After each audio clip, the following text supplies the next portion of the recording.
एक लोटा जल चढ़ाने का मतलब है कि आप जब अपना हाथ आगे बढ़ाकर शंकर के शिवलिंग पर जल चढ़ाओगे, जब अपना हाथ आगे बढ़ा दोगे, जब अपना हाथ शंकर को पकड़ा दोगे, एक लोटा जल के बहाने ये हमारा हाथ शंकर के ऊपर जाता है, तो ऊपर नहीं जाता। मेरे ओघड़दानी जल चढ़ते से ही अपने शिव भक्त का हाथ पकड़ लेते हैं और उसे कहीं गिरने नहीं देते, उसे कहीं गिरने नहीं देते।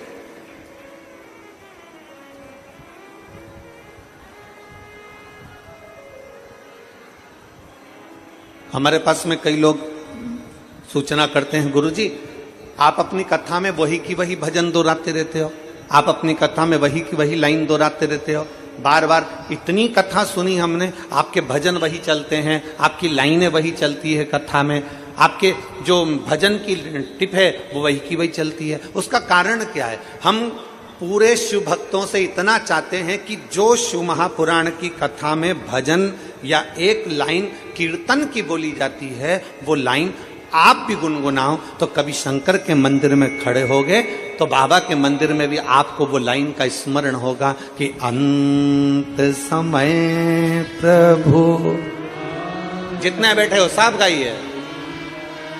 वचन दिया तो निभाना पड़ेगा, आए ना आए प्रभु कुटुंब कभी, अंत समय प्रभु आना पड़ेगा।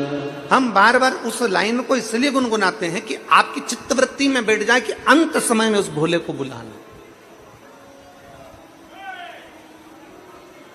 अंत समय में उस परमात्मा को बुलाना, अंत समय में उस शिव को बुलाना। और जब हम ओघड़दानी, त्रिकालदर्शी, कैलाशी, अविनाशी भगवान शंकर को भजेंगे, उसका स्मरण करेंगे, तो वो कैसे ना आएगा। कल एक कथा अपन सुन रहे थे, श्रवण कर रहे थे सुखदेव जी महाराज, भगवान सुखदेव जी महाराज की कथा का आप और हमने स्मरण किया। जब हम भगवान शंकर की कथा का पवित्र स्मरण कर रहे थे तो उसमें एक प्रसंग में 3 बातें राजा जनक जी ने, राजा जनक जी ने 3 बातें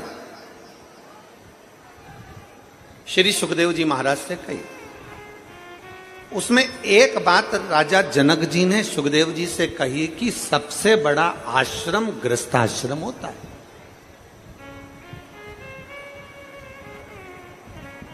दुनिया का सबसे बड़ा आश्रम गृहस्थाश्रम है। साधु बनना सरल है, सन्यासी बनना सरल है, तपस्वी बनना सरल है, साधक बनना सरल है, उपासक बनना सरल है, पर अपने घर में, अपने परिवार में अपनी पत्नी, अपने पति, अपने बच्चे, अपने भाई, अपने बंधु, अपने सखा, अपने मित्र, अपने दोस्त और अपनों के साथ में घर में रहना बड़ा कठिन है।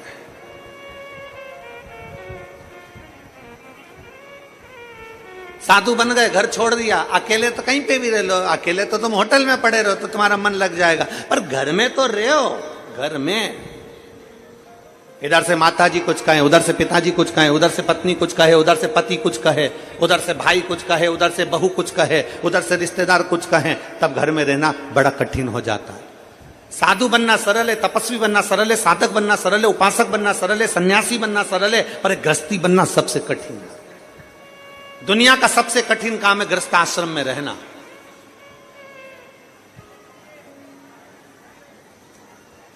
और जितने सन्यासी थे, जितने तपस्वी थे, जितने साधक थे, उन्हें भगवान बहुत बाद में मिला।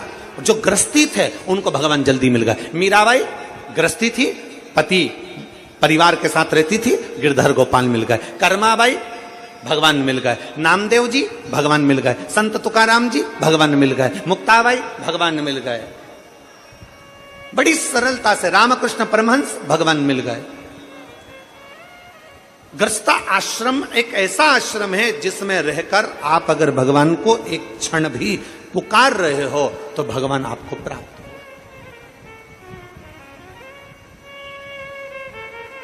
गृहस्थ आश्रम में अगर आपने परमात्मा को पुकारा, एक क्षण भी पुकारा, तो परमात्मा आपको मिल रहा, भगवान आपको मिल रहा। राजा जनक जी ने सुखदेव जी महाराज से कहा कि गृहस्थ आश्रम में पढ़िए, शादी करिए।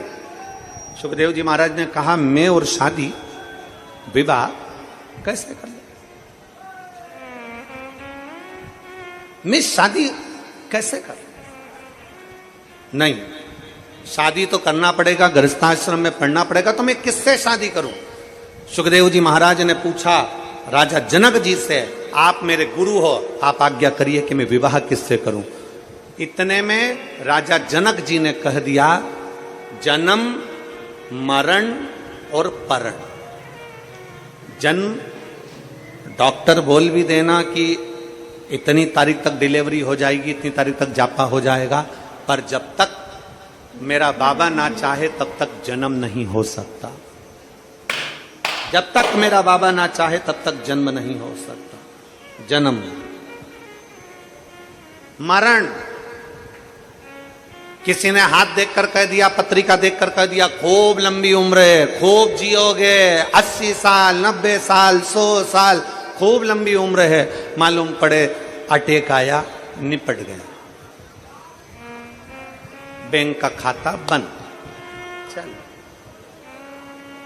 समाप्त, चला। अब तो किसी ने, महाराज जी तुमने तो पत्रिका देखकर कहा था कि उम्र बहुत है, तुमने हाथ देखकर कहा था कि उम्र बहुत है, और ये तो अटैक आए और चले गए।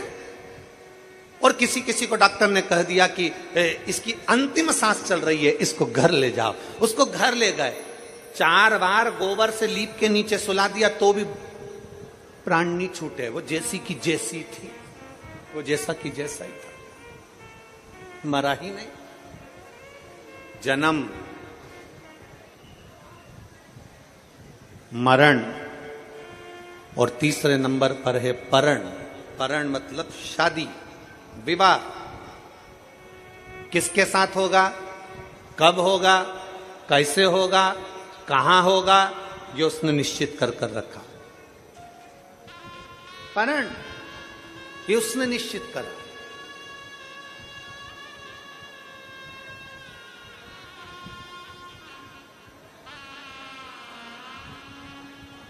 मेरी जीजियां बैठी हैं यहां पर, मेरे जीजा बैठे हैं यहां पर, मेरी बेटियां बैठी हैं, मेरे बेटा बैठे हैं, मेरी माताएं, मेरे भाई बैठे हैं। मेरी जीजियों से पूछूं कि आपके घर के लोगों ने आपके लिए कितने लड़के देखे? कितने? ढेर सारे लड़के आप लोगों के लिए देखे, पर आपकी किस्मत में जो लिखा था वही मिला। और यहां मेरे जितने जीजा बैठे हैं, जितने भाई बैठे हैं, जितने बेटे बैठे हैं, उनसे कहूंगा आपके लिए कितनी लड़की देखी, पर तुम्हारे भाग्य में जो लिखी थी वही तुम्हें प्राप्त हो। जन्म, मरण और परण, ये 3 शिव के हाथ। आपके सोचे से कुछ नहीं होगा। सुखदेव जी महाराज जाइए, आपकी भक्ति का बल जब बढ़ेगा, आपके विश्वास का बल बढ़ेगा, आपकी श्रद्धा का बल बढ़ेगा, जब आप भगवान की अविरल भक्ति में डूबने लगोगे, तब भगवान ने तुम्हारे ललाट में जो स्त्री लिखी होगी वो तुम्हें मिल जाएगी। जाइए, चले। सुखदेव जी महाराज वन में पहुंच गए।